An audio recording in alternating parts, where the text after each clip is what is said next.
when you've led a diverse group of stakeholders, whether in Arlington, Fairfax, Northern Virginia at large, or even at the state level, where you have led that group to find consensus on a challenging issue. And I'll hand this off to Atina to start.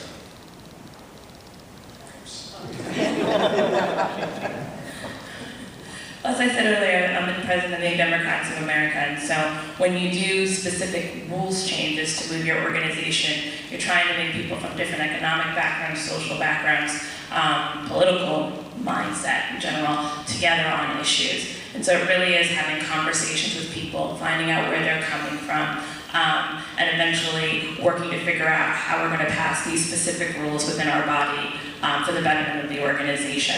And just finished passing a major rules package where I had to work with getting a diverse representation of people on board.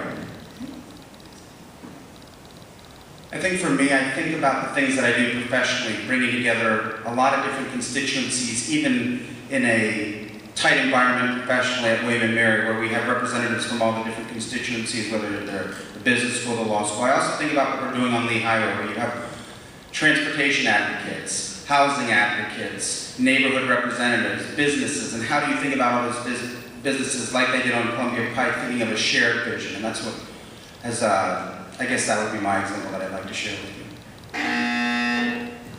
Rarely is anything more contentious than budgets, local, national, state. I was honored when my supervisor, John Faust, appointed me to chair his budget task force, which has wrestled over the last several years with budget shortfalls at the local level. He appointed individuals from all across the political spectrum.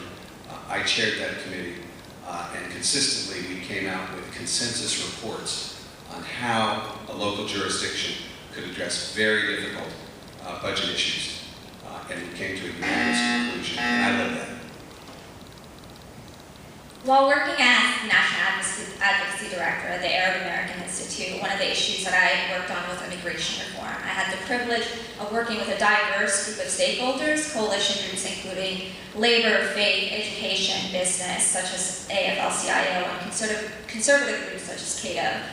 So I have the experience of working with a diverse group to ensure that we push forward on an issue that matters to Virginians. I had the opportunity to work on an issue that brought on opposite sides dental hygienists and dentists with insurers in the center.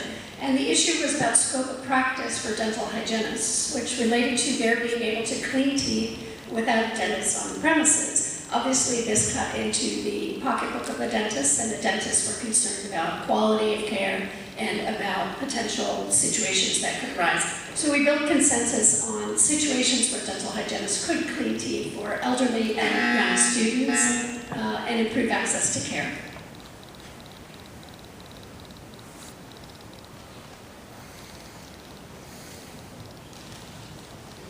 So when I worked on tobacco issues and issues of that sort and healthcare issues, we've often had very contentious discussions about how to move forward, how to expand the healthcare folks, and I've always wanted to try to strike for the middle on these kind of issues, and it's such a contentious issue, healthcare. People see it as such an important part of their individual right, but I worked hard on those kind of issues to reach consensus.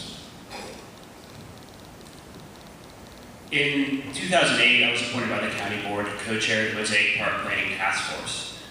We had to balance neighborhood interests and the interests of the single-family homes with the interests of the developers. And through a community conversation, we were able to build consensus and fund the redevelopment of that park entirely through developer community benefit.